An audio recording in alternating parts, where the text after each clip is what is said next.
तसे देही द्वैत भेदातीत तोची धन्य संत माझे मनी तोची धन्य संत माझे मनी त्यांचे चरणोदकी जाणवी पवित्र त्यांचे चरणोदकी जाणवी पवित्र सहस्रनामवे लक्ष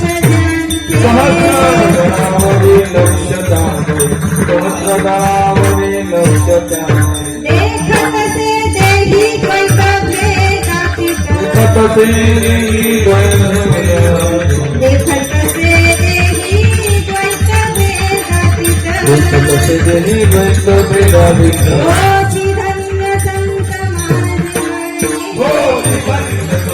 माझे ज्ञानदेव म्हणे ऐसा योगियाला ज्ञानदेव म्हणे ऐसा योगियाला देखता दयाला नमन माझे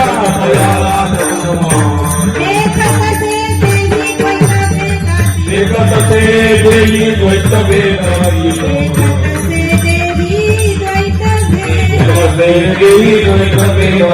तोची धन्य संत माझे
ब्रह्मज्ञान पुरुष तोची ओळखा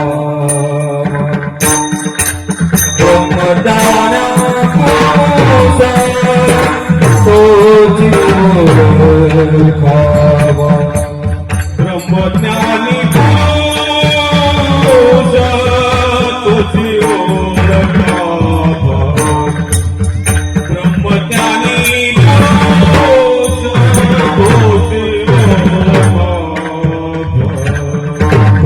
ब्रह्मज्ञानी पुरुष तोची ओळखावा ब्रह्मज्ञानी पुरुष तोची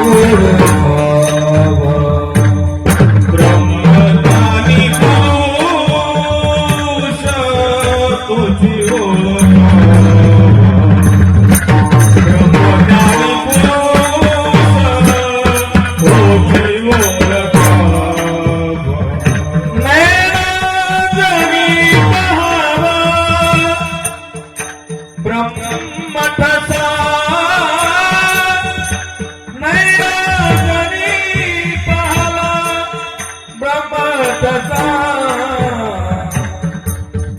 देखत से कोई तभी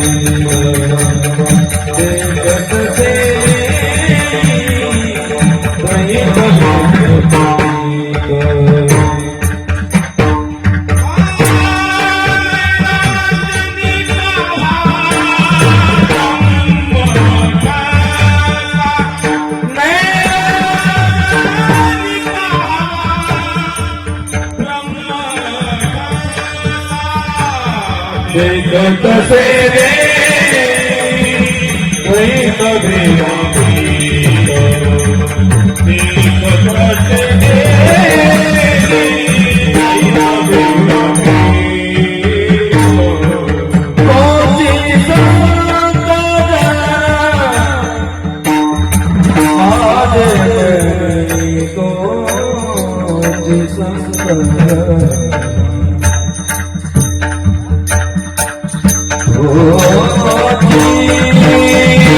संत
ब्रह्मज्ञानी पुरुष तोची ओळखावा, नैनांजनी पहावा ब्रह्मठसा.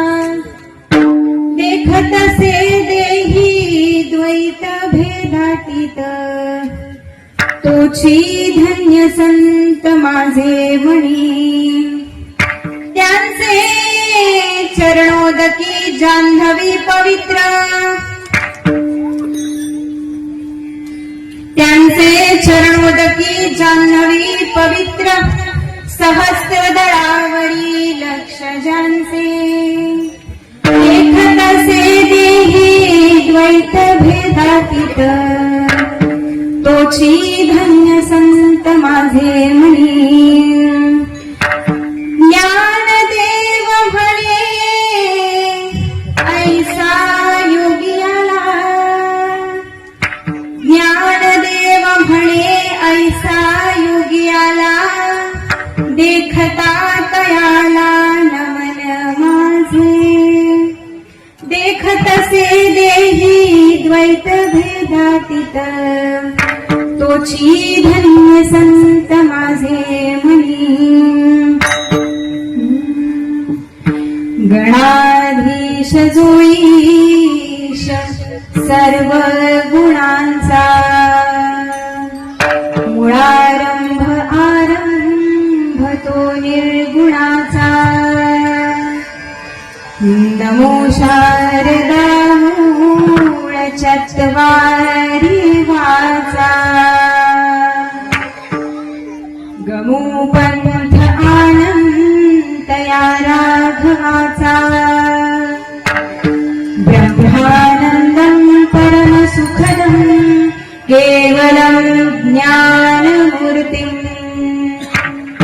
द्वन्द्वातीतं गगनसदृशं तत्त्वमस्यादिलक्ष्यम्. एकं नित्यं विमल अचलं सर्वधी साक्षीभूतम्.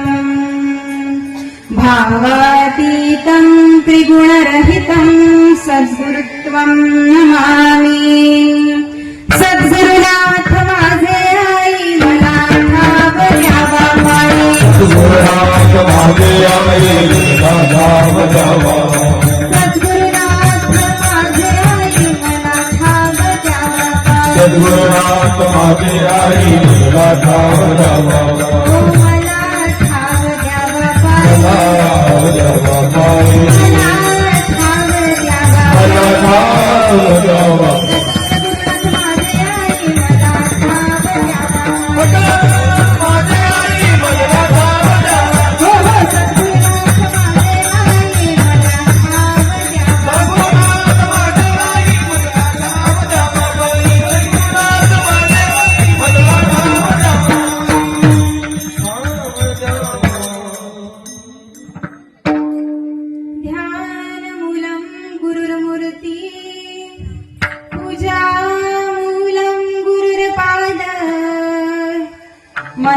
मूलम गुरुर्वाक्य मुक्तिमूलं गुरुर्कृपा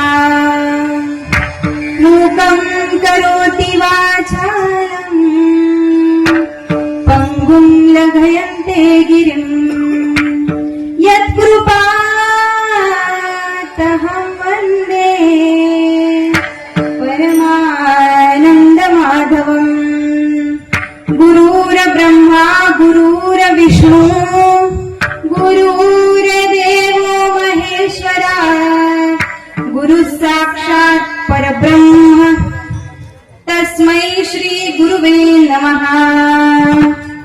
श्री गुरु चरण प्रतापे पुण्य पापे जळाली त्रिभुवन समतीर्थे ज्ञान गंगे मिळाली शुभा शुभ पाहता भावना राम झाली निशिदिनी गुरुराया उर्मनी झोपाली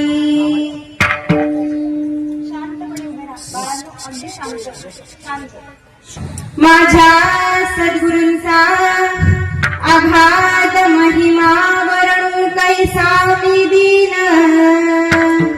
वर्णाया श्रुती शेष जेथे थकले तेथे मती मंदमी पाहुनी निरपेक्ष प्रेमे इतुके लोटे सदा निरही ओवाळणी तयावरी आमुच्या प्राणांसी टाकू आम्ही ज्याही देवोनी बीजमंत्र मजला संसारिया तारिले मोक्षाची मज जाण वाट बरवी दाऊनिया सोडिली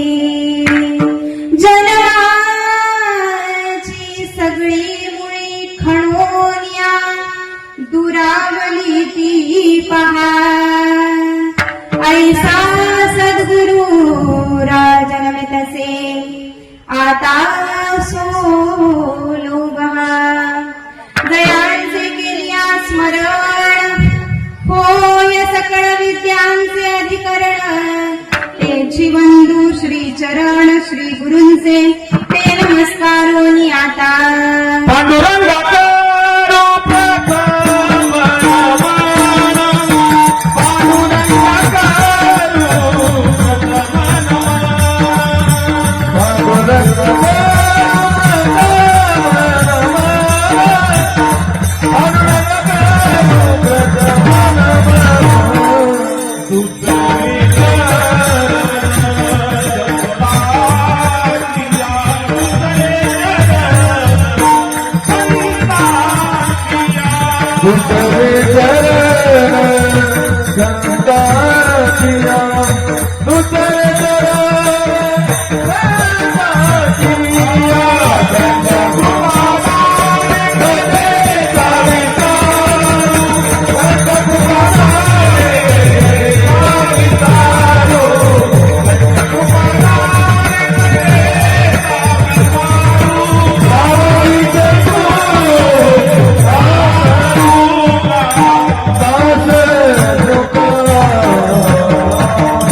यत्प्रकाशेन विभाति यदानन्देन नन्दन्ति तस्मै श्री गुरुवे नमः।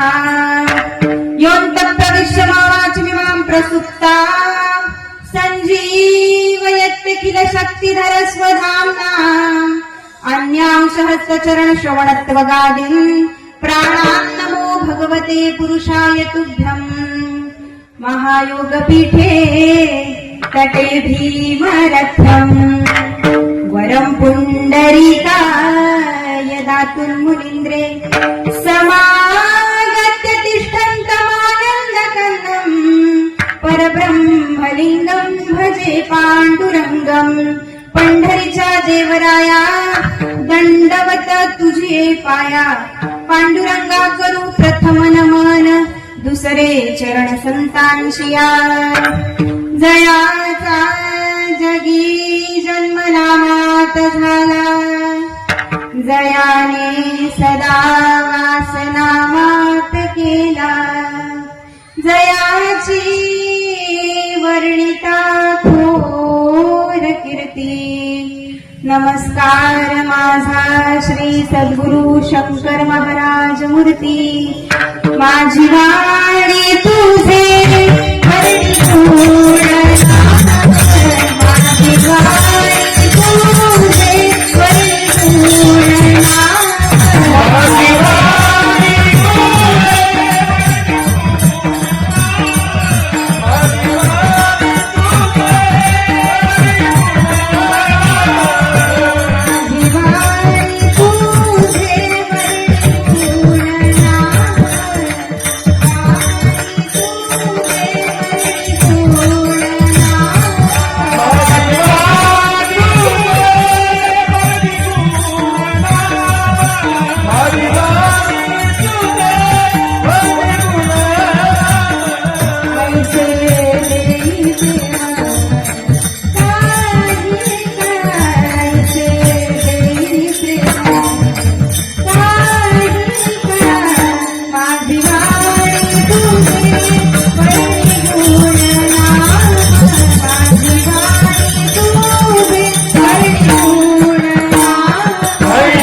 वर्षावी मजवरी कीर्तन प्रसंगी. ये हंसावरती बसून शारदे, मयूरावरती बसून. ये हंसावरती बसून शारदे, मयूरावरती बसून.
देखत से देही द्वैत भेदातीत, तोची धन्य संत माझे मनी. प्रस्तुत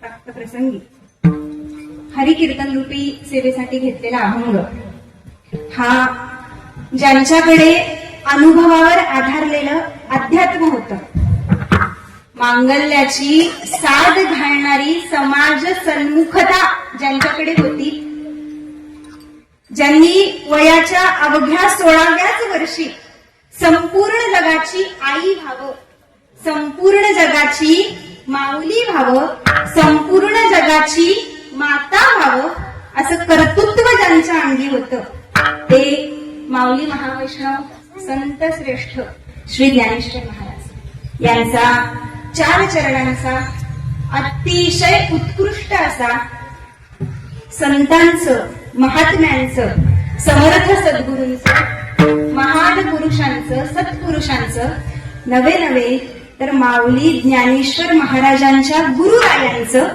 वर्णन करणारा हा अभंग आहे. विठ्ठल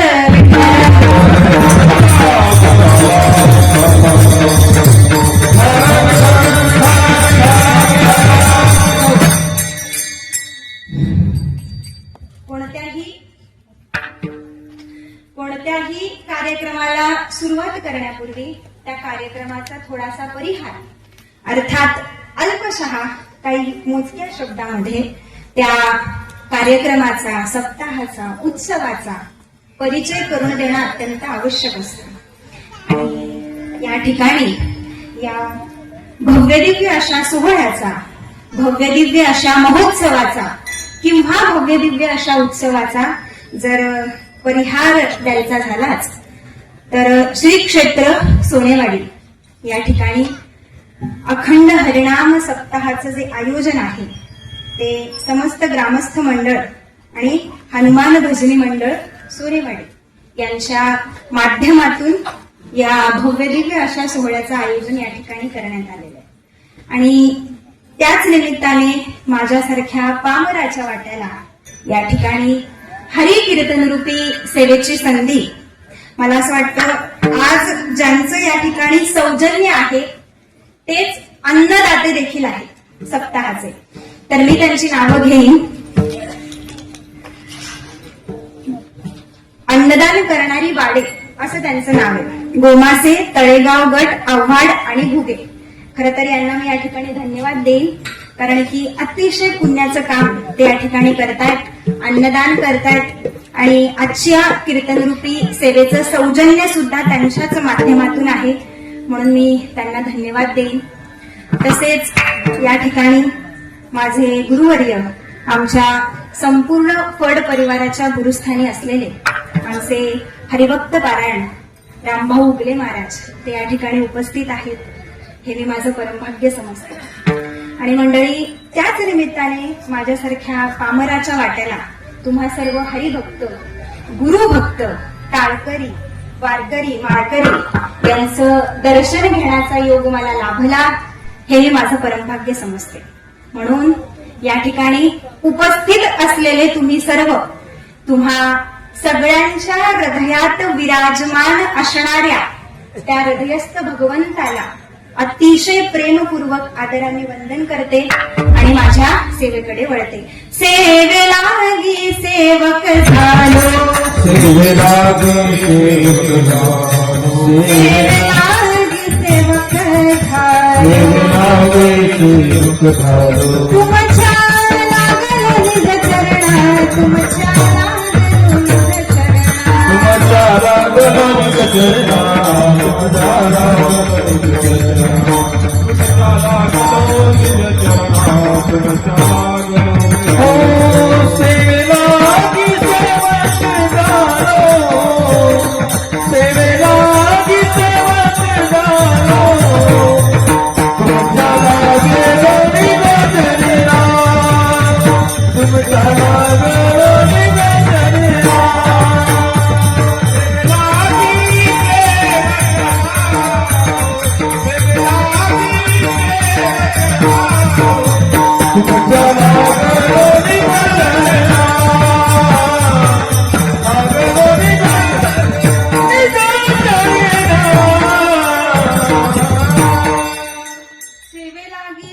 सेवक झालो, तुमच्या लागलो निज चरणात. ब्रह्मज्ञानी पुरुष तोची ओळखावा, नयनांजली पहावा ब्रह्मठसा. देखतसे देही द्वैत भेदातीत, तोची धन्य संत माझे मनी. आता मंडळी, या ठिकाणी अभंग जो आहे तो माऊलींचा, म्हणजे या अभंगातला एकही शब्द तुम्ही गाळू शकत नाही. मग ते गायनाच्या निमित्ताने का होईना, किंवा त्यातला एकही शब्द तुम्ही गाळू शकत नाही, त्याच्या ऐवजी दुसरा शब्द तुम्ही त्या ठिकाणी टाकू शकत, कारण माऊलींचे शब्द आहेत, माऊलींची अक्षर आहेत, तो बदलण्याचा आपल्याला अधिकार नाही. मग ज्या अर्थी माऊलींचा अभंग आहे, त्या अर्थी या अभंगांच्या माध्यमातून माऊलींना काय सांगायचंय, तर माऊली या अभंगाच्या माध्यमातून संतांचं वर्णन करतात. आजची आपली 4थ्या दिवसाची सेवा आहे, एकतर देवाचं वर्णन किंवा संतांचं वर्णन. पण मी संतांचं वर्णन निवडलं का, कारण संतांचं वर्णन हे देवाला प्रिय असतं, देवाला आवडत असतं. ते का आवडत असतं, पुढे पुढे मी याचा विस्तार करेन. मग या अभंगाच्या माध्यमातून माऊली सांगतात की बाबांनो, तुम्ही काय करा, तुम्ही संतांना शरण जा, तुम्ही सत्पुरुषांच्या संघामध्ये जा. का, कारण सत्संग से तरे आणि कुसंग से बरे. संत संघाने माणूस तरतो आणि कुसंगाने माणूस मरतो. म्हणून संघ कोणाचा करायचा आहे, संतांचा करायचा आहे. मग माऊली म्हणतात, असे जे संत आहेत ते कसे येतो, तर ते म्हणतात ब्रह्मज्ञानी पुरुष. बघा ना, एक एक शब्द, एक एक अक्षर व्यवस्थित लक्ष द्या. पहिला शब्द वापरलाय, काय वापरलाय, ब्रह्मज्ञानी. आता ब्रह्मज्ञानी हा जो शब्द आहे तो ब्रह्म आणि ज्ञानी या 2 शब्दांपासून मिळून तयार झालेला शब्द आहे. आता त्यातला ब्रह्म या शब्दाचा अर्थाचा आपण विचार करूया. आता ब्रह्म हा जो शब्द आहे तो ब्रूह या धातूपासून तयार झालेला शब्द आहे. थोडंसं मराठीच्या व्याकरणाकडे तुम्हाला घेऊन जाते, कारण एक एक शब्दाचा अर्थ कळणं, अक्षराचा अर्थ कळणं फार गरजेचं आहे. मग आता ब्रू याचा अर्थ काय हो मुलांनो, तुम्ही पण ऐका.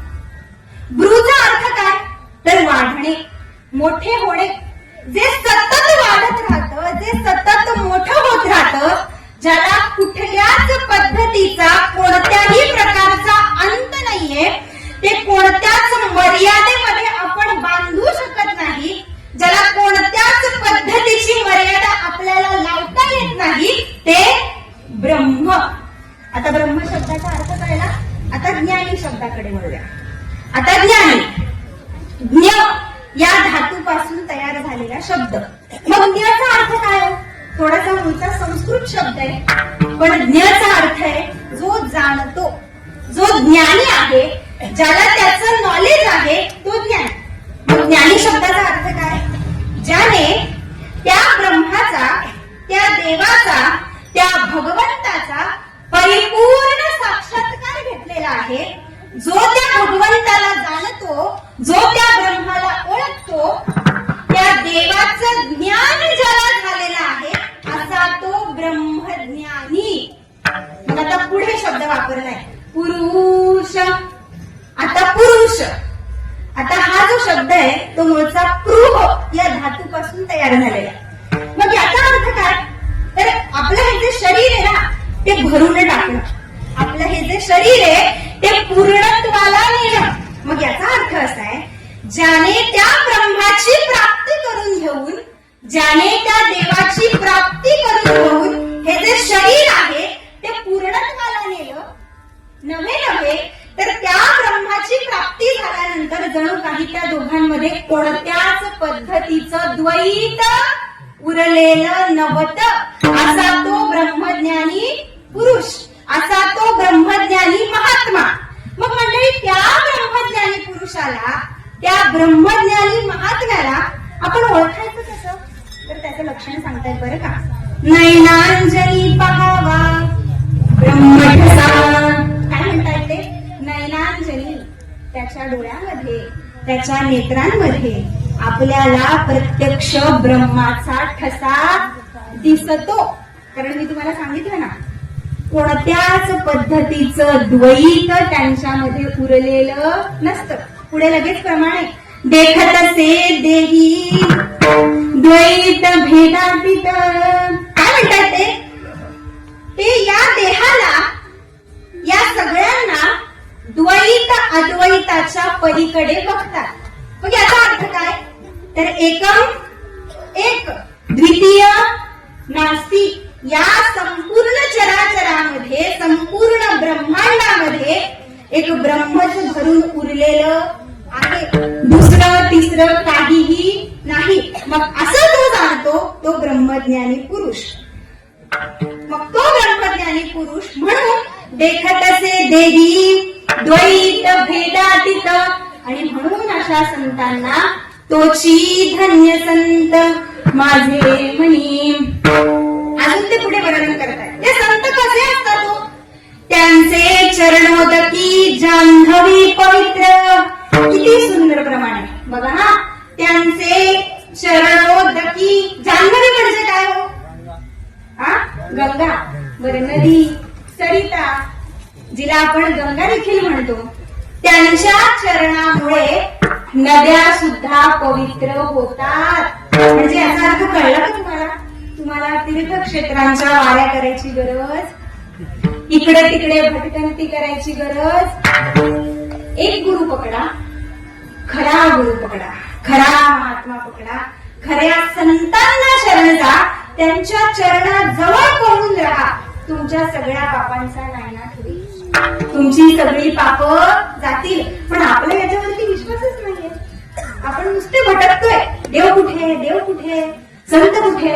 आपण नुसती भटकंती करतोय, आपण नुसतं भ्रमण करतोय. पण अरे सगळ्यात शॉर्टकट, शॉर्ट बट स्वीट कर्म आपल्या संतांनी सांगितलंय ना. त्यांचे चरणोदकी जान्हवी पवित्र. बरं, अजून विश्वास बसत नाही का? अजून सांगतो. काय सांगतो? सहस्त्र दळावरी लक्ष ज्यांचे. आता सहस्त्र दळ, मला असं वाटतं हा आपल्यासाठी थोडासा नवीन शब्द. मग सहस्त्र दळ म्हणजे काय? कुंडक उपनिषदामध्ये वर्णन आहे. डोक्याचा मुकुट ज्या ठिकाणी ठेवतात ते ब्रह्मरंध्र. बरं का? ते सहस्त्र दळ, त्याला उत्तमांग असे देखील म्हणतात. आता डोक्याचा मुकुट कुठे कोण ठेवतं हे त्याचं त्याने बघून घ्यायचं. कारण खूण त्याची जाणे जे तैसे असती. ही जी खूण आहे ना ती त्या अनुग्रही शिष्यालाच माहिती असते. बरं का? मग पुढे ते म्हणतात, काय म्हणतात? सहस्त्र दळावरी लक्ष ज्यांचे. मग ते जे सहस्त्र दळ आहे ना, त्या सहस्त्र दळाकडे सदा सर्वदा नेहमी दिवस रात्र अखंड 24 तास त्यांचं काय लागलेलं असतं? त्यांचं लक्ष लागलेलं असतं. जणू काही भगवान परमात्मा आणि संत हे एकरूप झालेले असतात. त्याचं भजन करण्याव्यतिरिक्त, त्याच्याकडे लक्ष देण्याव्यतिरिक्त त्यांच्याकडे दुसरं कामच नसतं. अहो, काम नाही, काम नाही, काम नाही, काम नाही, काम नाही, काम नाही,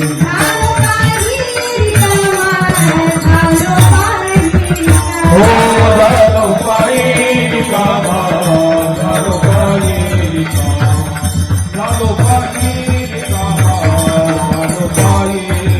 काम नाही, काम नाही, झालो पायी कामा, झालो पायी कामा, झालो पायी कामा.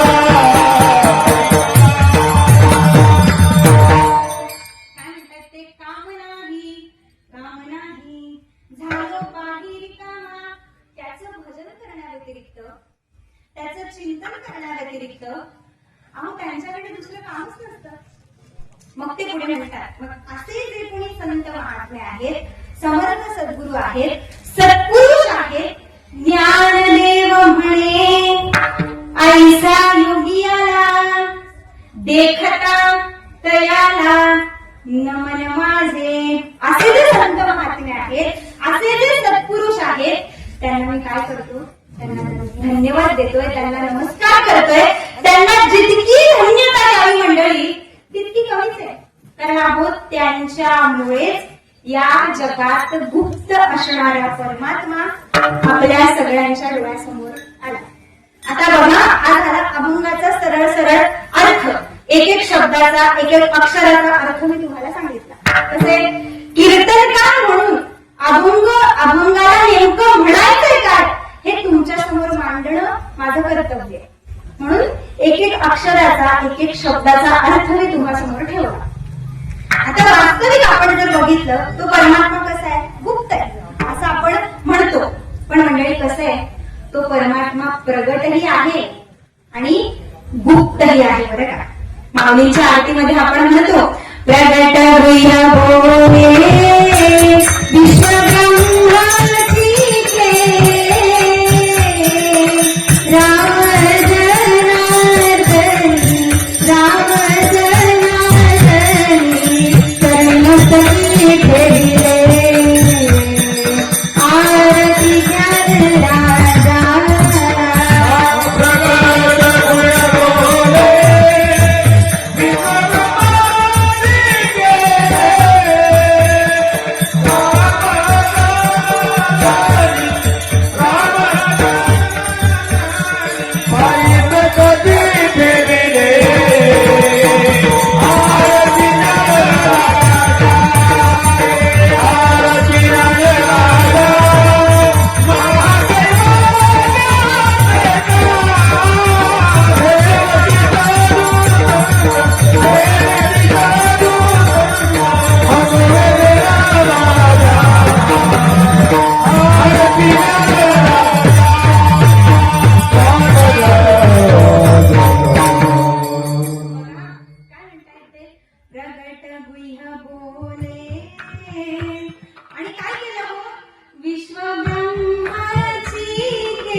सगळ्या चराचरामध्ये या भूतलावरती एकही अशी रिक्त जागा नाहीये त्या ठिकाणी ब्रह्माचं अस्तित्व नाही, अशी एकही रिक्त जागा नाहीये. रिताना विठाव ब्रह्मांड ओस स्थळ, म्हणजे तो जो देव आहे तो सगळ्या चराचरात देव नटला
सगळीकडे भरलेला सुद्धा आहे.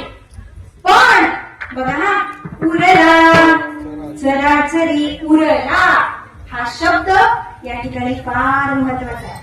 अहो, सगळीकडे व्यापून सुद्धा, सगळीकडे नटून सुद्धा शेवटी तो एकटाच उरतो ना हो. मग त्या उरणाऱ्या परमात्म्याला, त्या ब्रह्माला, त्या देवाला, त्या भगवंताला आपल्याला काय करायचंय? आपल्याला आपलंसं करायचंय. बघा, ईश्वर उपनिषदामध्ये पहिलाच शांतीपाठ वगैरे का त्याच्यातला पहिलाच मंत्र कदाचित आपणाला माहिती असेल. त्यामध्ये भगवंताचं वर्णन केलेलं आहे. ओम पूर्णमदः पूर्णमिदं पूर्णात् पूर्णमुदच्यते पूर्णस्य पूर्णमादाय पूर्णमेवावशिष्यते. बघा, तो जो परमात्मा आहे तो पूर्ण आहे, सगळीकडे तो नटलेला आहे, पण अहो तो शेवटी एकटाच उरतो, शिष्यते. मग अशा उरणाऱ्या परमात्म्याला आपल्याला विठ्ठल जळी तळी भरला, गीता घाव नाही उरला, अजून दृष्टीने पाहिला, विठ्ठल तुम्ही विठ्ठल जळी तळी भरला, गीता घाव नाही उरला, अजून दृष्टीने पाहिला, विठ्ठल तुम्ही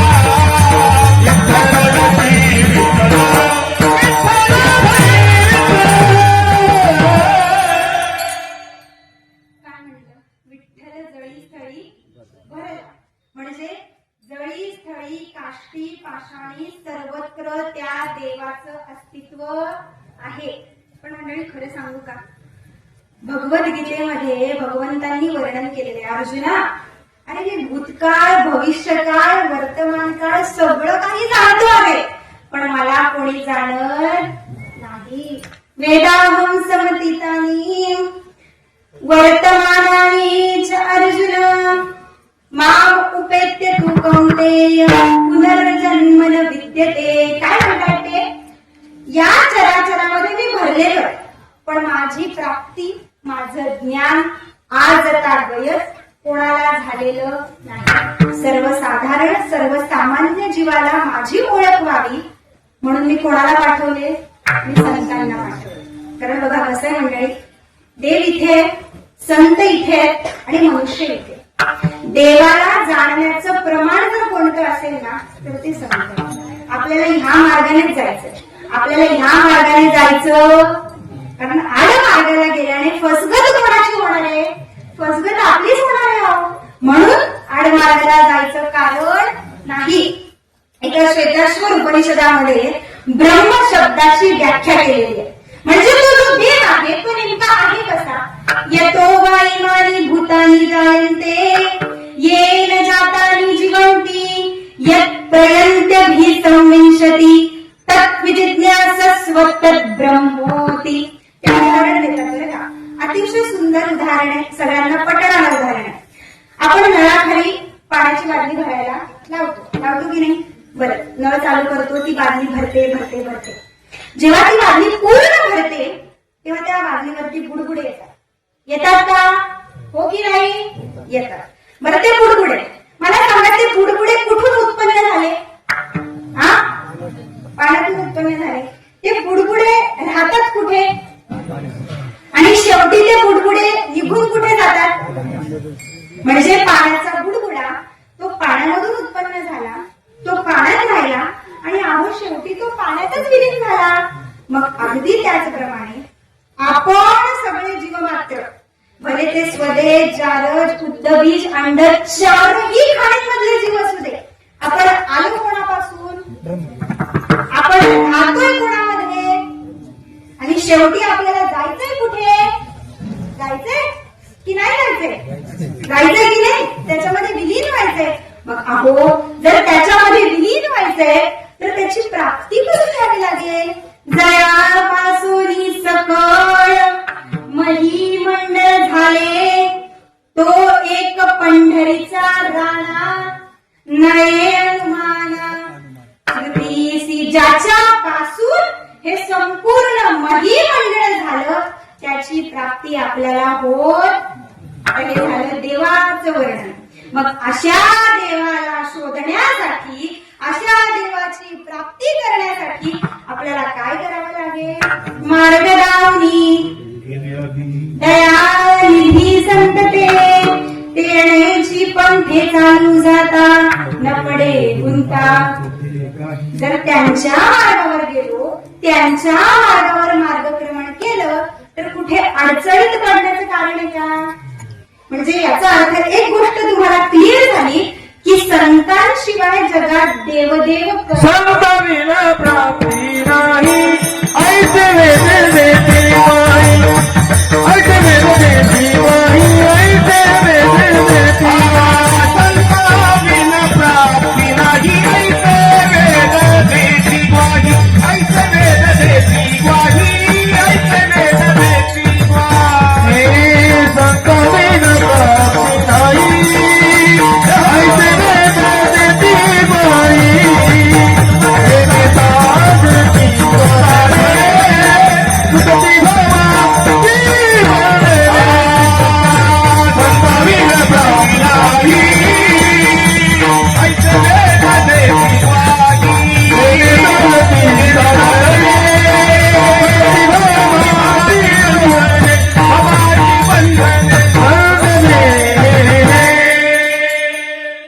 काय म्हणतात ते? संताविना प्राप्ती नाही. मला मध्ये मध्ये थाप देतात. मला काही दोनची सवय ना तर गडबड होते. संताविना प्राप्ती नाही ऐसे वेद देती ग्वाही. बरं त्या अभंगाच्या कवितेप्रमाणे सांगू का? हरी प्राप्तीसी. बरं संतांचे पाय धरले त्याच्याने काय होतो? तेने साधती साधने तुटती भवाची. संताविना प्राप्ती नाही असं कोण ग्वाही देते? ऐसे वेद. मग पुढे जनार्दन एकनाथ स्वामी म्हणतात एका जनार्दनी पूर्ण करती. काय म्हणतात ते? संतांना तुम्ही शरण गेला तर तेने साधती साधन. बरं साधन प्राप्त होतं. ते कोणतं साधन प्राप्त होतं? कोणत्या साधनाची प्राप्ती होते बरं? नाम नावाचं साधन प्राप्त होतं. आणि मग त्या नाम नावाच्या साधनानेच आपल्याला स्टेप बाय स्टेप एक एक पाऊल पुढे टाकत टाकत टाकत कोणाची प्राप्ती होते? देवाची प्राप्ती होते बरं का. मग त्यावेळेला आपल्याला त्या देवाच्या खऱ्या स्वरूपाची जाणीव होते बरं का. आणि हे जे खरं स्वरूप आहे ना देवाचं ते गुरु भक्तालाच प्राप्त होतं. मग त्यावेळेला त्याला तो देव कसा भासतो?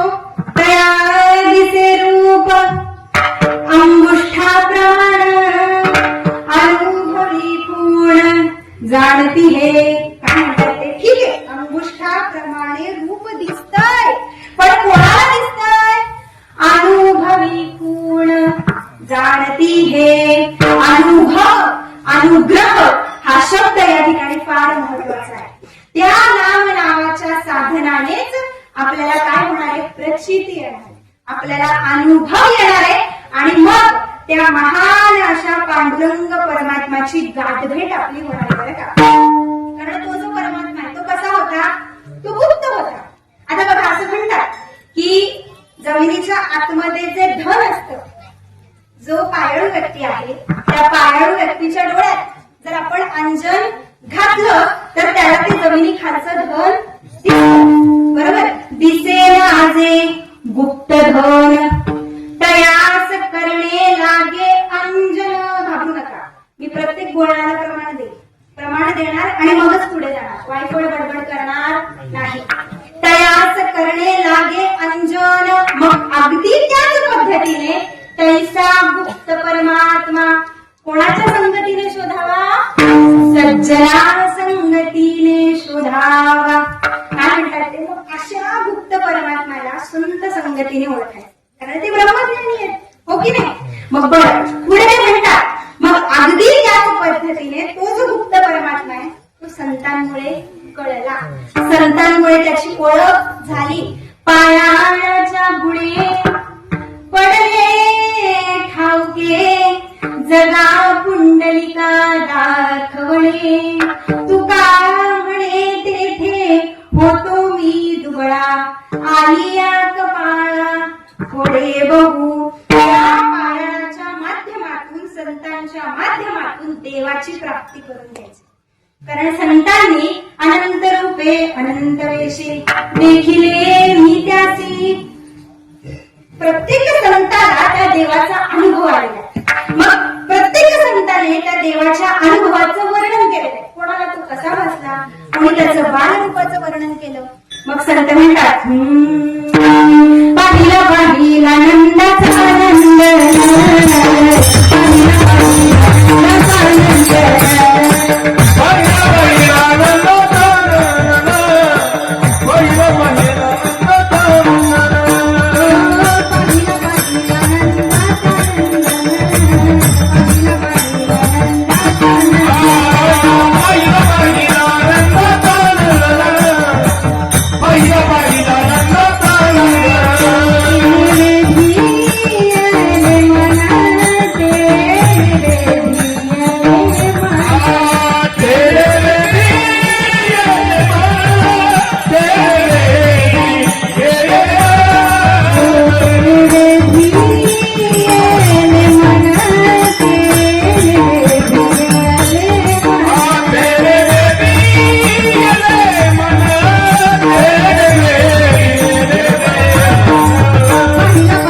करून ठेवलेला आहे. पण त्यांनी वर्णन केलं. कोणासाठी केलं? अनुभव आले अंगात ते या जगात येतसे. आपल्याला त्या अनुभवाच्या माध्यमातून काहीतरी कळावं, देवाबद्दलचं प्रेम आपल्या मनात निर्माण व्हावं. बरं ते म्हणतायत पाहिला पाहिला नंदाचा नंद. मग आपल्या मनात ईर्ष्या निर्माण व्हावी. अरे तो खरंच इतका गोड आहे का? बरं पुढे म्हणतात बाळाचं गुणगुणाचं तान्हगा असं म्हणतात. मग खरंच तो तसा आहे का? तर याची ईर्ष्या सर्वसाधारण माणसाच्या मनात उत्पन्न व्हावी म्हणून संत अनुभव सांगतात. आपल्या जनाबाईंनी तर त्याला काय केलंय? अतिशय कडकडीने त्याला धरिला धरिला धरिला धरिला पंढरीचा चोर. धरिला धरिला धरिला धरिला पंढरीचा चोर. धरिला धरिला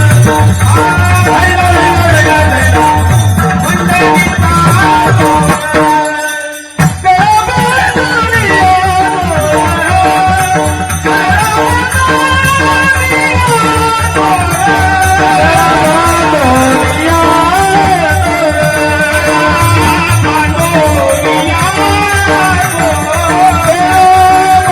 धरिला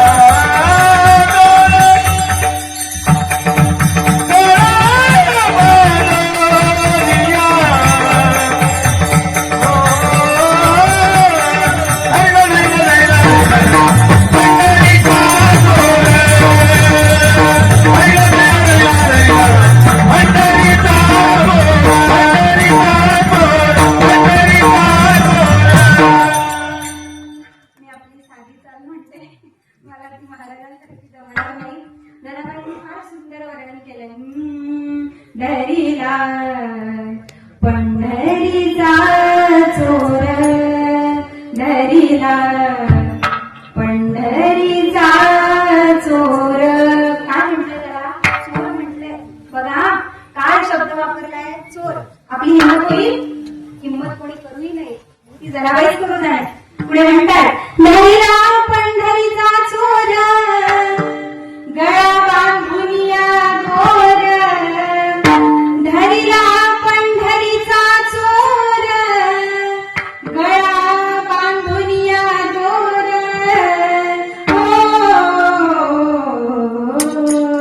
धरिला पंढरीचा चोर. धरिला पंढरीचा चोर.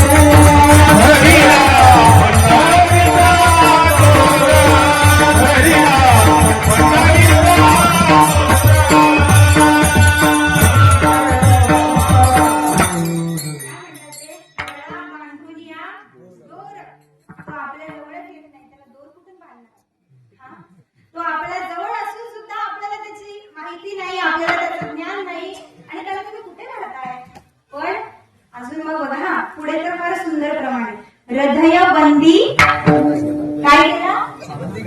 बंदी खाना केला. आता याच्यावरून तरी समजा कुठे आहे तो देव. देव हृदयी अंतरी भेटी नाही जन्मवरी. देव कुठे? देव आहे आपल्या जवळ आणि आपण त्याला बाहेर शोधण्याचा प्रयत्न करतो.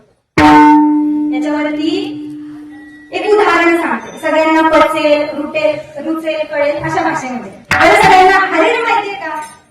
माहितीये? हरिणीच्या नाभीमध्ये कस्तुरी असते हे माहितीये? सगळ्यांना माहितीये. बरं मला एक सांगा, त्या हरिणीच्या नाभीमध्ये कस्तुरी असते, तिला प्रचंड सुवास असतो की नाही? तिच्याच माध्यमातून आपण परफ्यूम बनवतो, तिच्याच माध्यमातून आपण सेंट बनवतो, अत्तर बनवतो. इतका त्या कस्तुरीला सुगंध असतो. मग ती जी हरिणी आहे, जर तिच्या नाभीमध्ये ती कस्तुरी आहे तर तिला देखील तो वास येत असतो. पण नेमका तो वास येतोय कुठून हे तिला माहिती. मग त्या वासाला शोधण्यासाठी ती जी हरिणी आहे ती एकटी बिचारी त्या जंगलामध्ये धावत असते की बाबा हा जो वास आहे, इतका सुगंध आहे, तो नेमका येतोय कुठून. आणि मंडळी गंमत अशी असते, ती बिचारी ज्या ज्या ठिकाणी जाते ना त्या ठिकाणी तिला तो वास अजून जास्त येत असतो. तिला असं वाटतं की इथे परत दुसरीकडे जाते असं वाटतं इथेच. पण मंडळी शेवटपर्यंत तिला हे कळत नाही की ती जी कस्तुरी आहे ती कुठे आहे, तिच्या नाभीमध्ये. शेवटी अशीच एक दिवस धावत धावत तिला चक्कर येते, ती जमिनीवर पडते आणि मरून जाते. पण ती कस्तुरी तिच्या नाभीमध्ये आहे ते तिला समजत आपली सुद्धा गत असते. देव आहे, देव आहे, देव आहे, देव आहे, देव आहे, देव आहे. हृदय मंदिरी सोडून पाय, हृदय मंदिरी सोडून पाय, हृदय मंदिरी सोडून पाय. देव नसणारी, देव नसणारी, देव नसणारी,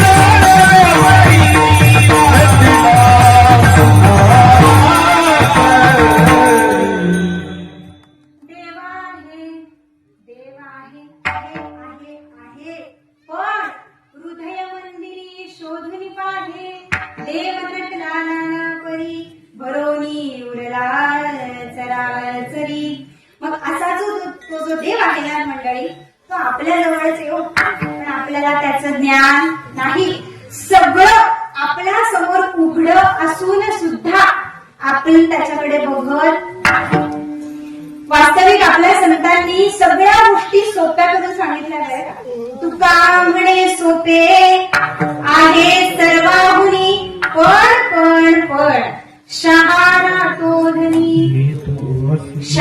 घेतो येथे शहाण्या माणसाचं काम आहे बरं का या ठिकाणी. जर शहाणा माणूस नसेल तर त्याचं काम इथे नाही. तो त्याची बत्ती मध्येच भूल होऊन जाईल, तो शेवटपर्यंत काही पोहोचू शकणार नाही. म्हणजे माणूस काय करतो, स्वतःच्या हातांनी स्वतःच्या पायावरती उराण काढून घेतो, स्वतःचं अहित करून घेतो. येथे कोणाचे काय गेले, कोणाचे काय गेले, येथे कोणाचे काय गेले, कोणाचे काय गेले, कोणाचे काय गेले, कोणाचे काय गेले, येथे कोणाचे काय गेले, कोणाचे काय गेले. कोणाचे काय गेले, ज्याचे त्याने आधीच गेले, कोणाचे काय गेले, त्याने आधीच गेले. येथे कोणाचे काय गेले, येथे कोणाचे काय गेले, कोणाचे काय गेले. येथे कोणाचे काय गेले, कोणाचे काय गेले, हे कोणाचे काय गेले, कोणाचे काय गेले.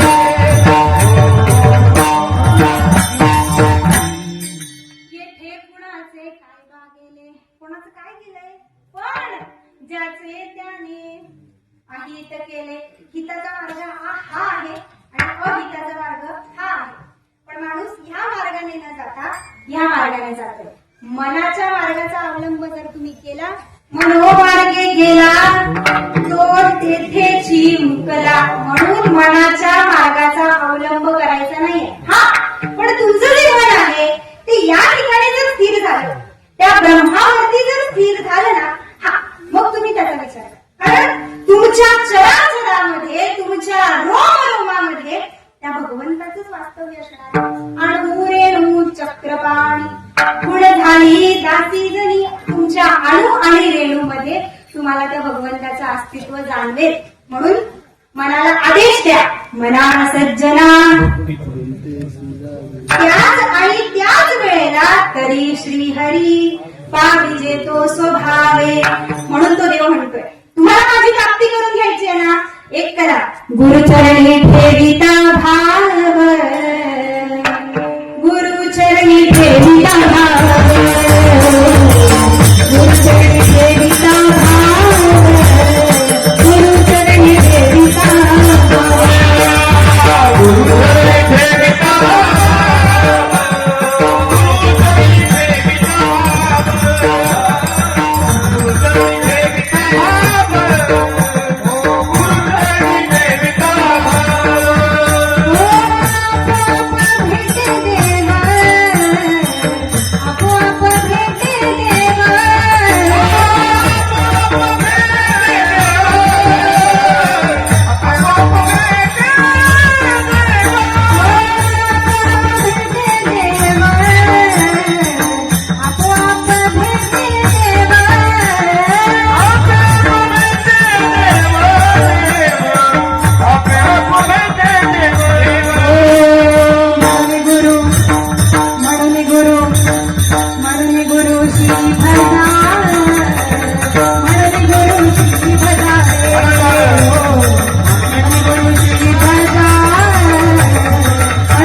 फळाची प्राप्ती होते का? नाही, पण संतांनी प्रमाण दिलंय, आपोआप भेटे देव, सहज भेटे देव. कारण तो देव कसा आहे? देव सहज आहे. सहज देव असतची असे, सारासे देव फुटे नासे, नाशिवंत देवास विश्वासे, ऐसा कवणू. तो देव सहज आहे, पण तो देव सहज कोणाला आहे? जो संतांना शरण गेला, जो सद्गुरूंना शरण गेला, त्याला तो देव सहज आहे. मग बरं, अशा या ब्रह्मज्ञानी संतांना माऊलींना प्रश्न केला एका साधकाने, अहो माऊली ज्ञानेश्वर महाराज, मग अशा या ब्रह्मज्ञानी संताला आम्ही ओळखायचं कसं? त्याचं लक्षण काय? आपण त्याचं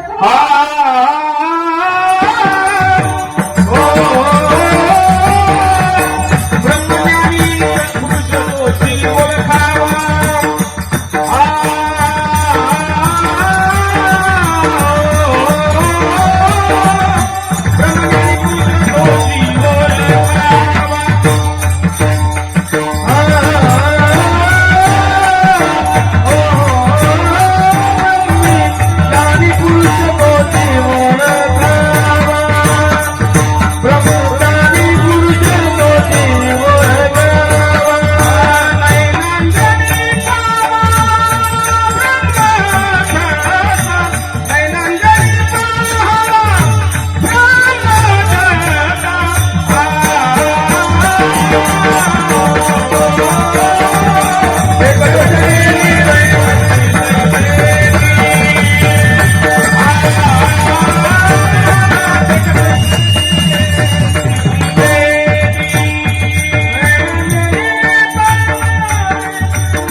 संतांना शरण जायचं असेल ना, तर त्याचं हे पहिलं लक्षण. बरं, तुम्ही त्यांच्याकडे गेलात, पहिली गोष्ट जे सद्गुरू असतात त्यांच्याकडे आपण गेलो, त्यांच्या चरणांना आपण स्पर्श केला. आठवा, एक कल्पना करा, तुम्हाच्या सगळ्यांच्या संतांचं सद्गुरूंचं मी इकडे इमेजिन नाम्या पाहे ज्ञानदेव मिछिया. आता या ठिकाणी फक्त ज्ञानेश्वर महाराजांचा उल्लेख देवाने केलेला आहे, पण या ठिकाणी आपण सगळ्या संतांना बघायचंय. बरं का, मग तो म्हणतात तो आणि मी, हा शब्द फार महत्वाचा. तो आणि मी नाही दूजा ज्ञानदेव आत्मा माझा. हे लक्षात ठेवायचं, मरेपर्यंत हे लक्षात ठेवायचं आहे. बरं, ब्रह्मसूत्रामध्ये सुद्धा वर्णन आहे, अविभागेन दृष्टत्वात. बघा ना, किती सुंदर अर्थ आहे. आता मला सांगा, दिसायला माऊली ज्ञानेश्वर महाराज वेगळे, दिसायला भगवान विष्णू वेगळे, दिसायला निवृत्तीराय वेगळे, पण दिसायला भगवान शंकर सुद्धा वेगळे. पण मंडळी, वास्तविक जर आपण बघितलं ना, तर त्या दोघांमध्ये अभेद आहे. बरं का, त्यांच्यामध्ये कुठल्याच पद्धतीचा भेद नाही. कारण माऊली स्वतः सांगतात, तया आम्हा परस्परे. तुम्ही ज्ञानेश्वरीचं पारायण करणारी मंडळी आहात, तुम्हाला माहिती असेल, बाहेर नामाचीच अंतरे, आतुनी आत्तवटू वस्तू विचारे, मी तेची ते. काय म्हणतात ते? मी आणि ते, मी आणि तो भगवंत सारखे सारखे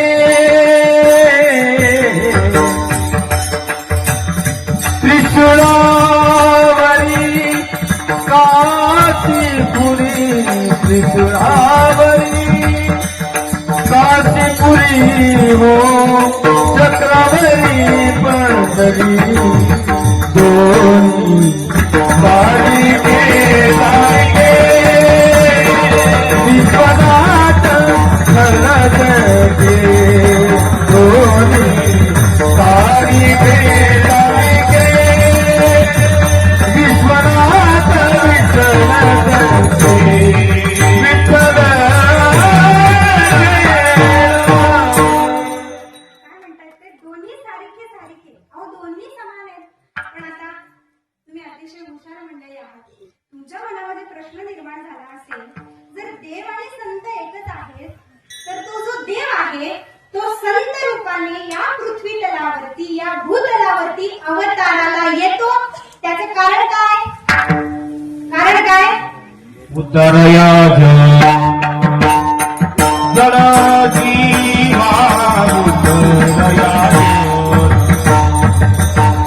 जीवा उद्धराया जन जीवा उद्धराया अवतार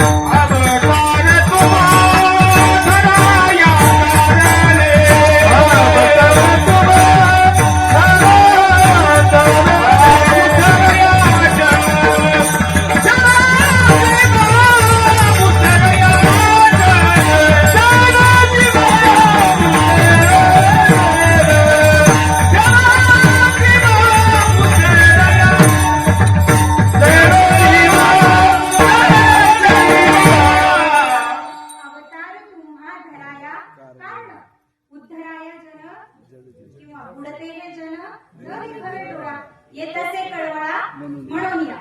मग माऊलींनी अनुभवामृतामध्ये सुंदर वर्णन केलेले. ते म्हणतात आता उपाय बनवसंतू आज्ञेचा आहे वतंतू अमृतची परी मूर्तू कारुण्याचा त्या अमृत अशा परमात्म्याला संत रूपामध्ये आल्याशिवाय कोणत्याच पद्धतीचं कार्य करता येत नाही. म्हणून तो जो देव आहे तो संत रूपाने अवताराला येत असतो आणि संतांमुळेच आपल्याला देवापर्यंत पोहोचता येतं. अहो देवासी देवपणी स्थापिता सत्य सर्वथा सद्गुरु देवाला देव म्हणून जर कोणी स्थापित केले असेल तर ते आपल्या मायबाप संतांनी आपल्या मायबाप सद्गुरूंनी. कारण ते स्वतः म्हणतात आम्ही आधीचे आम्ही किती आधीचे हो आम्ही देवादी आधीचे जेव्हा नवते आकाश पाणी तेव्हा होतो निरंजनी. हे आमचं स्वरूप आहे आणि हे स्वरूप गुरु भक्ताला कळतं. हे स्वरूप आम्हाला शरण आलेल्या त्या गुरु भक्ताला कळतं. दुसऱ्या तिसऱ्याचं काम नाही. म्हणून तर तेच म्हणू शकतात पहिले कोठेच नव्हते काही पहिले कोठेच नव्हते काही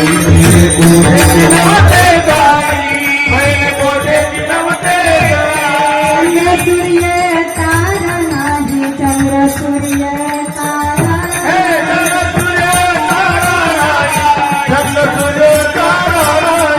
अवघे शून्याची होते पाणी अवघे शून्याची होते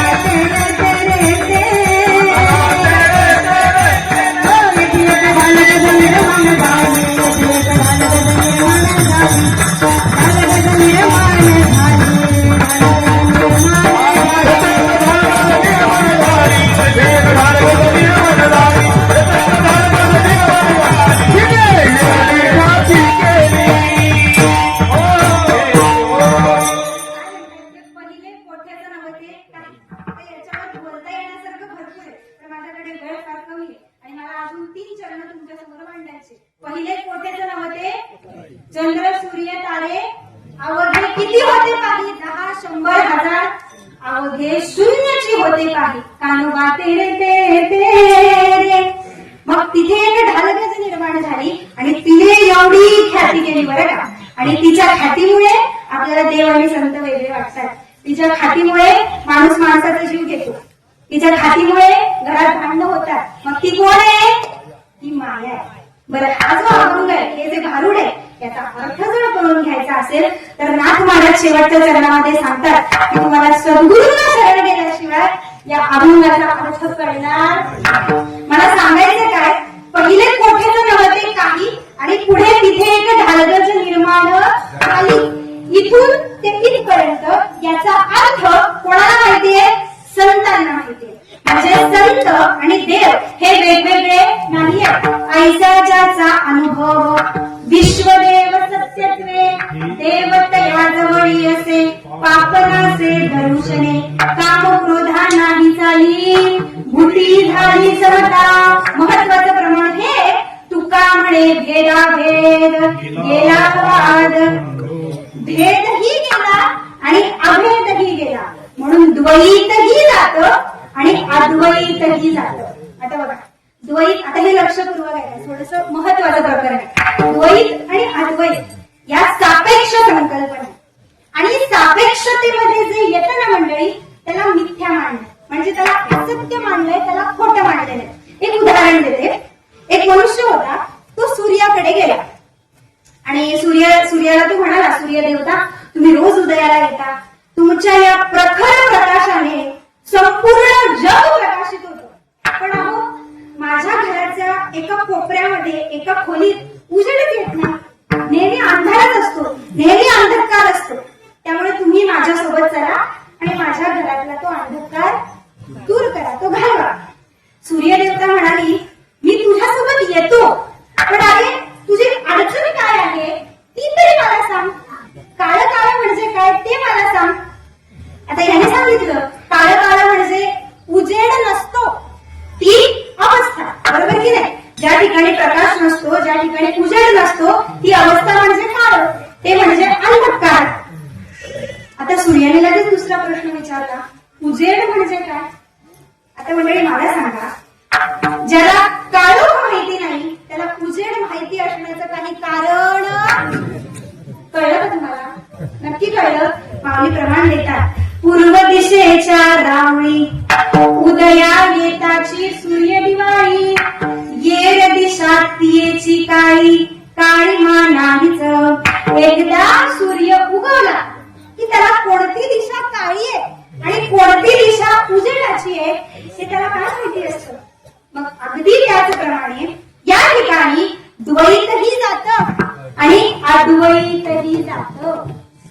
काळोख आणि प्रकाश या सापेक्ष संकल्पना आहेत. माझा सांगण्याचा मुद्दा तो आहे.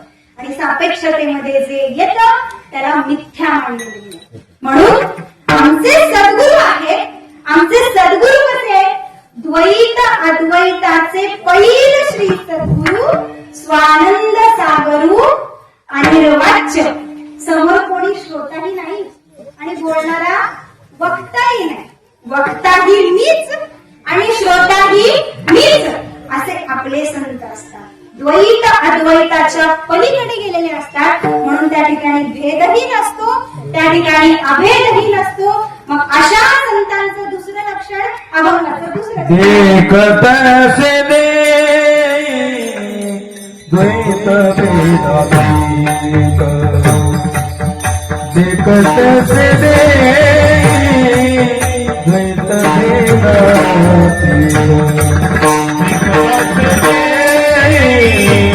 द्वैत भेदातीत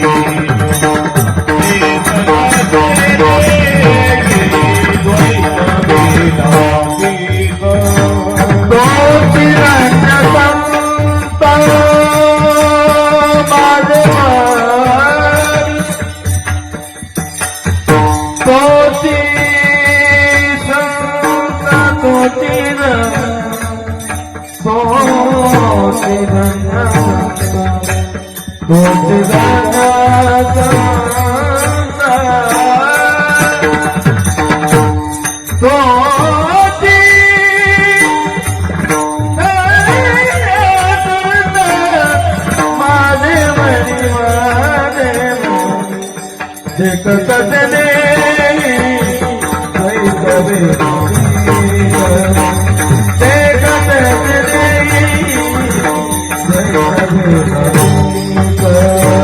कोटी धन्य संता वाजने कोटी धन्य संत माझे वाणी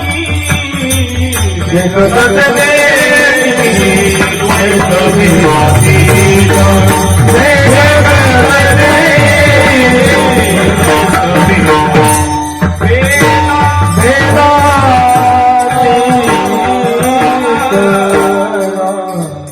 असे हे संत असतात बरं का.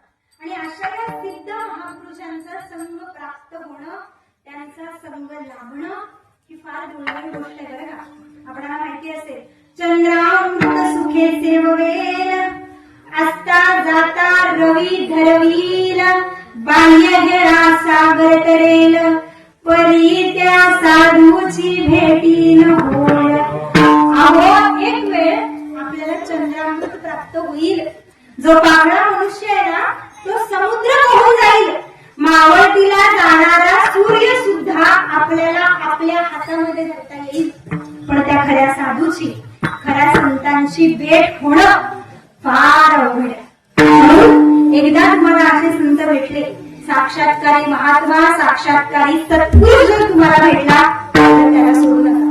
सद्गुरू वाचोनी सापडेला सोय. अरे म्हणून धरा येते पाय. जोपर्यंत सद्गुरू सापडत नाही, सद्गुरूंची कृपा होत नाही, तोपर्यंत अवघड आहे. कारण सद्गुरू कृपेने उजळला दीप, कळले स्वरूप तुझे देवा. मग एक वेळा अशा संतांचा संग प्राप्त झाला ना, तर मंडळी दुसरी तिसरीकडे जाण्याचं काही कारण नाही. तुम्ही त्यांच्याकडे जा, त्यांच्या चरणाजवळ पडून राहा, त्यांची सेवा करा. तरी तनु मनु जिवे चरणासी लागावे, आणि गर्वता करावे दास्य सकळ. त्यांच्या दास्यत्व पत्करायला सांगितले, त्यांची सेवा करायला सांगितले, त्यांनी जे नाम दिले त्या नामाचं चिंतन करायला सांगितले, त्या नामाचं स्मरण करायला सांगितले. कर्नाटकातले महान संत संत बसवेश्वर स्वामी त्यांच्या कानडी भाषेमध्ये सांगतात बरं का. कानोतिरे पडिंदू शांभवी कोणेयली लक्ष विडराक्षणादी. सद्गुरूंच्या माध्यमातून त्या नामाची प्राप्ती झाली. त्या नामाला तुम्ही तुमच्या हृदयामध्ये धारण केलं किंवा श्वासामध्ये धारण केलं तर ते ब्रह्म आपल्या नासाग्री लक्ष ठेवता क्षणीच दिसत. पण त्यासाठी काय करावं लागेल? त्यांनी दिलेल्या नामाचं स्मरण करावं लागेल. त्यासाठी एकच करावं लागेल, आपला तो एक सद्गुरु देव करुणी घ्यावा. तेने जीवा सुखाची, शांतीची, समाधानाची प्राप्ती करून घ्यायची असेल ना मंडळी, तर काय करा? संतांना शरण जा, सद्गुरूंना शरण जा. कारण माऊली स्वतः सांगतात, अहो मी माझ्या निवृत्तीनाथांना शरण गेलो आणि त्याचा परिणाम काय झाला माहितीये? जसं गुळ गोड आहे, पण गुळाच्या गोडीचे वर्णन आपल्याला करता येतं का? तसं त्या आनंदाच्या सागरामध्ये मी प्रत्यक्ष उडी मारलेली होती आणि त्या आनंदाच्या सागरामध्ये मी पोहत होते. पण तो आनंद इतका अलौकिक होता की त्या आनंदाचं वर्णन मला माझ्या शब्दांनी करता येत नव्हतं. आनंद सागरात प्रेमे बुडी बिधरी आधरे सौख्य मोठे नये बोलता बोली सद्गुरूचे संगे ऐशी आरती केली निवृत्ती आनंदात तेथे भक्तीनी नाही ते सुख काय सांगू माझे बोलता नये माझे बोलता नये आरती जनी योगे गेले मी पण माझे ते सुख काय सांगू.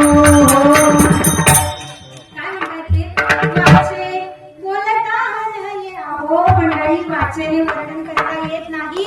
मन वाचातीत तुझे हे स्वरूप म्हणून या माप भक्ती केले. वाचेने वर्णन करता येत नाही.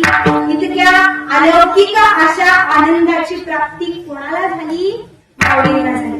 म्हणून माऊली म्हणतात, अहो काय त्या तीर्थक्षेत्रांना जाता, काही गरज नाही. हा, तुम्हाला तुमच्या जीवनामध्ये फिरायची इच्छा असेल, एखादी पॉझिटिव्ह एनर्जी घ्यायची इच्छा असेल तर नक्की जा, देवाकडे जावं. पण देवाकडे काही मागावं नाही, काही मागायचं नाही. कारण जे मागतो ना आपण ते आपल्याला भेटत नाही.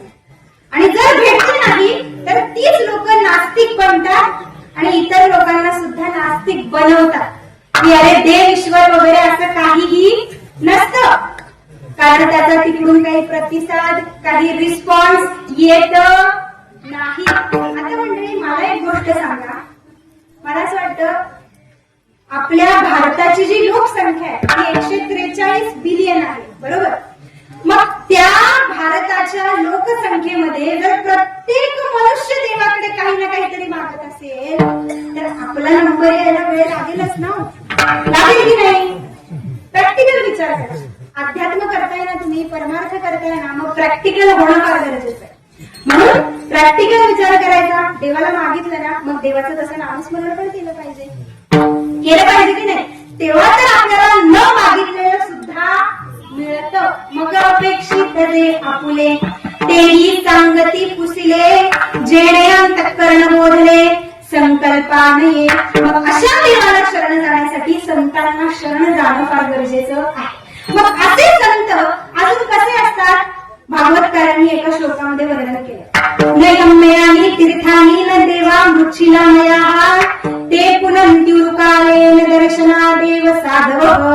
भवदिरा भागवता तीर्थभूता स्वयं विभो, तीर्थी कुर्वन्ति तीर्थानि अच्युतानि सदा त्वयि. काय म्हणतात ते, जो सिद्ध महापुरुषांचा संघ असतो किंवा जे महापुरुष असतात ते अत्यंत निर्मळ पवित्र असतात. जैसी गंगा आहे तैसे ज्याचे मन आणि भगवंत जाणतया जवळ.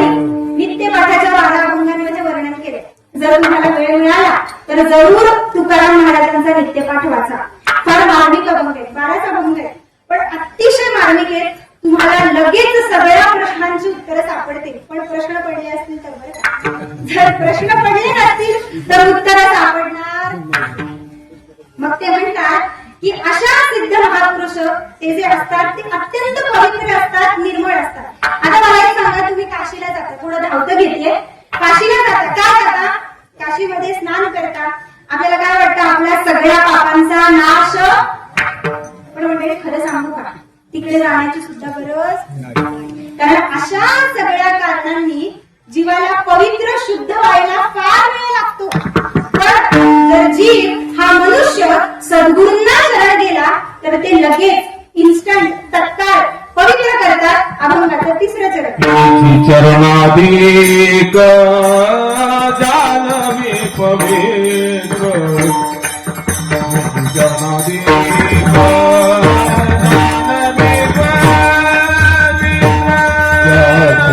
चरणाधिक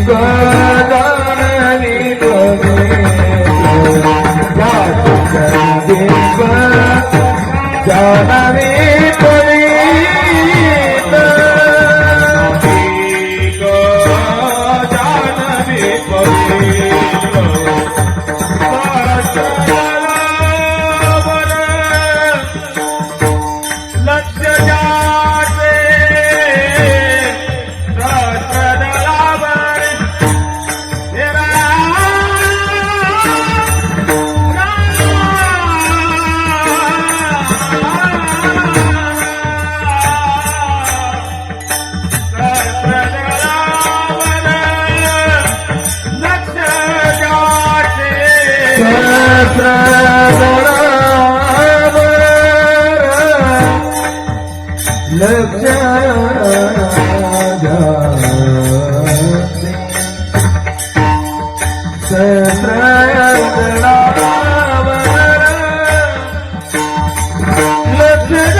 भजन करूया.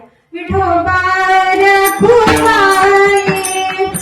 बाईंना हार घालण्यासाठी सौ ललिता कचरू गोमासे, सौ सोहर्णा भगवान आव्हाड, सौ भीमाबाई देव उभे यांनी ताईंना हार घालण्यासाठी या ठिकाणी स्टेजकडे यायचे.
संतांच्या माध्यमातून ते नामाची प्राप्ती आपल्याला करून घ्यायची आहे आणि त्या नामाचं चिंतन करायचंय, त्या नामाचं भजन करायचंय.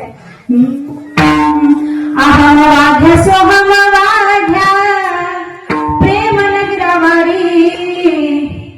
अहम वाध्या सोहम वाध्या प्रेम नगरवारी वारी वारी. सावध होऊन भजनी लागा देव करा कैवारी. सावध होऊन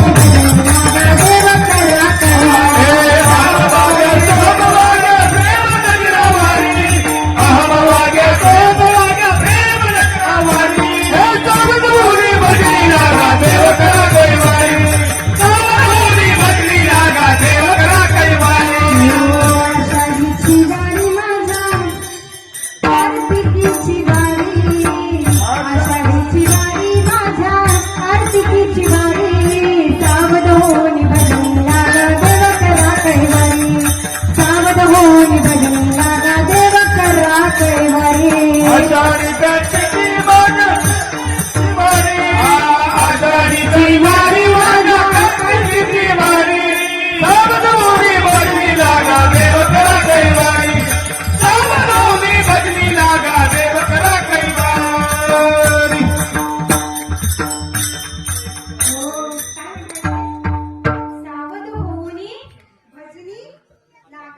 आणि देव करा कैवारी. सावध व्हायचे, सावध होऊन भजन करायचे आणि देवाला आपलंसं करून घ्यायचं बरं का.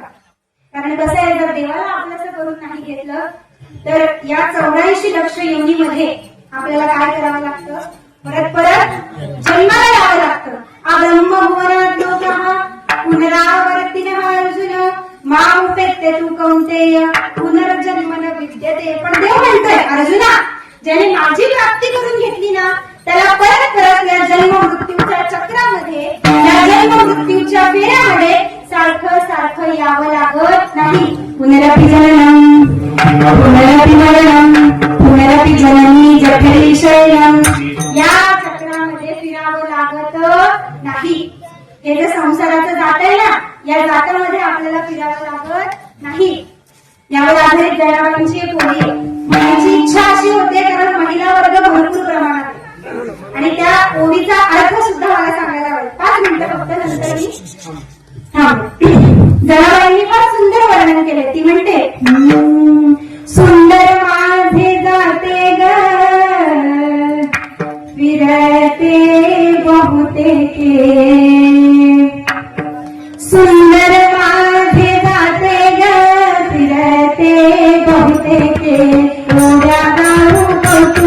तू ये रे बा विठ्ठला ओव्या गाऊन कौतुके तू ये रे बा विठ्ठला ओव्या गाऊन कौतुके तू ये रे बा विठ्ठला. बरं एकदा तुम्हाला सगळ्यांना म्हणायचंय का? म्हणणार माझ्या पाठी? सुंदर माझे जाते ग फिरते बहुतेके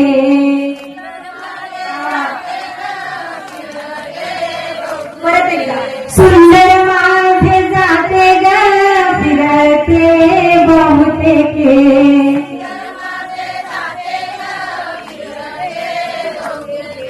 ओव्या गाऊ कौतुके तू ये रे बा विठ्ठला.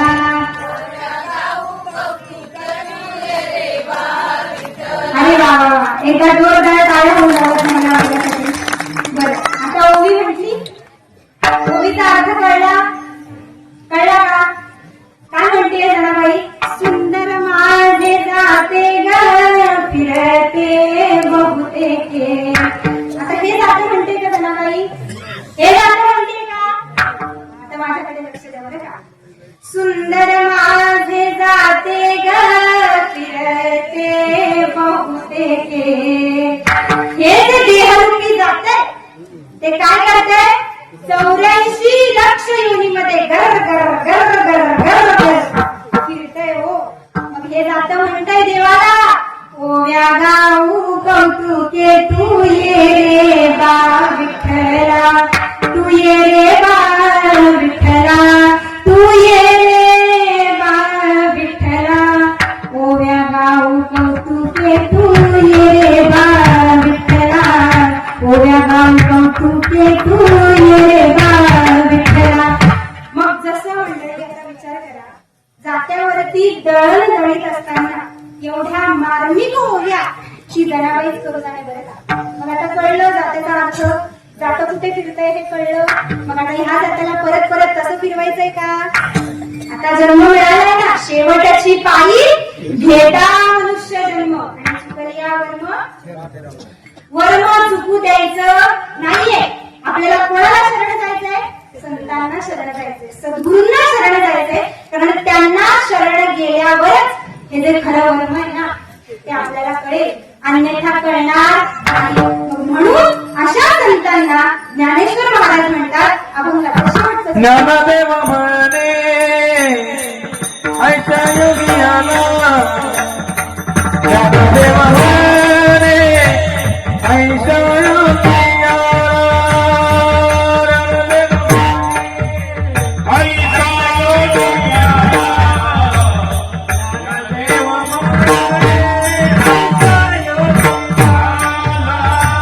देखता कया नमन माजे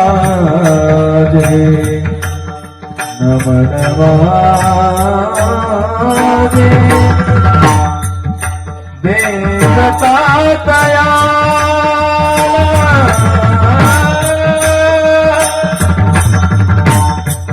देखता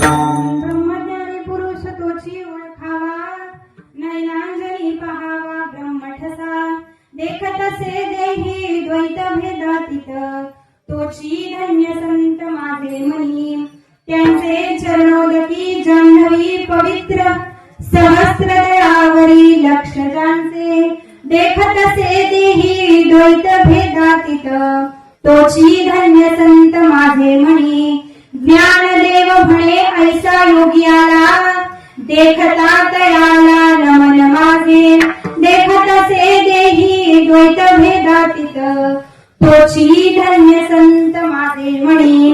मंडळी, प्रस्तुत अभंगावरती 2 शब्द बोलण्याचा मी प्रयत्न केला. माझ्या समर्थ सद्गुरुनाथांनी जशी बुद्धी दिली किंवा साळुंकी मंजुळ बोलत असे वाणी बोलविता धनी, अगदी त्याचप्रमाणे 2 शब्द बोलण्याचा प्रयत्न केला. आणि या ठिकाणी तुम्ही सगळ्यांनीच मला अतिशय उत्तम प्रतीचं सहकार्य केलं. आमचे गायनाचार्य असतील, अतिशय उत्कृष्ट आवाज, अतिशय गोड गळा आणि अतिशय सुंदर पद्धतीने मला त्यांनी साथ दिली, त्यांचे आभार मानते. तसेच आमचे मृदुंगाचार्य असतील, त्यांनी सुद्धा पक्षाची उत्कृष्ट साथ दिली. मला पांढरमध्ये त्यांनी सांभाळून घेतलं, त्यामुळे त्यांचे धन्यवाद देते. आमचे वेणुकरी बाबा असतील, चोपदार बाबा असतील, माझी सगळी गायकरी मंडळी असेल, सगळ्यांना धन्यवाद देते. तसेच या ठिकाणी माईक सिस्टम वाले दादा, मला त्यांच्याकडे बघावंच लागलं नाही, तर शेवटी एकदा बघितलं की बाबा इको द्या बस, बाकी मी त्यांच्याकडे बघितलं नाही. त्यांनी सुद्धा अतिशय उत्तम प्रतीचं सहकार्य दिलं, त्यांना धन्यवाद देते. मंडप डेकोरेटर्स वाले दादा, अतिशय सुंदर मंडप आहे. या धर्म मंडपामध्ये आपण जमलेला आहात आणि ते सुद्धा विठ्ठल रुक्मिणीच्या प्रांगणामध्ये, त्यामुळे त्यांना धन्यवाद देते. आणि सगळ्यात महत्वाचे तुम्ही श्रोतृ, या ठिकाणी तुम्ही आहात म्हणून माझ्या वाणीला किंमत. कारण वक्ता तो वक्ता नव्हे श्रोते, तुम्ही सुद्धा मला अतिशय 2 तास सहकार्य केलं.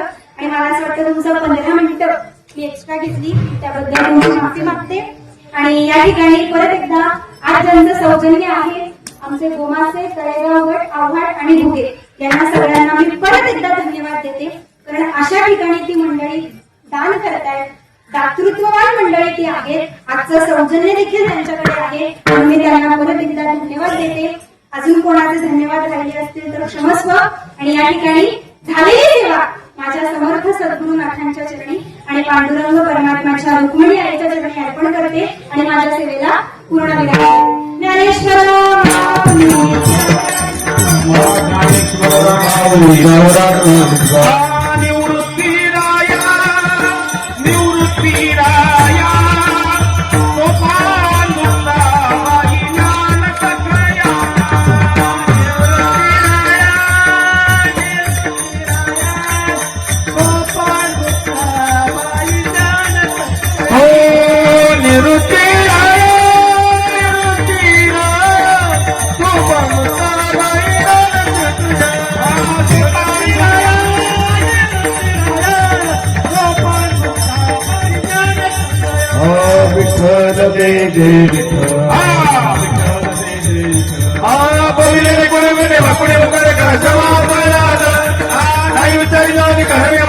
क्षमा